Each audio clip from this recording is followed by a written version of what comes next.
We also have the Nativity calendar, which again, perforated boxes. It's nice and small, which I think it's kind of neat to just see that.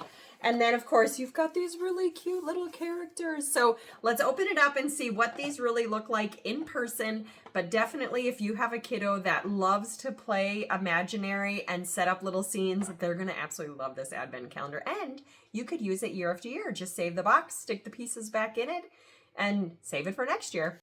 As our little friend here started pulling out the little pieces, we wanted to show you about the size of the perforated box. It's great for little fingers to be able to pull those little things out. But then for the sake of the video and just giving him a chance to kind of see all 24 of the little items that come in this advent calendar, we do have the manger scene. So as he started pulling out the different things, I definitely really liked the 3D printed.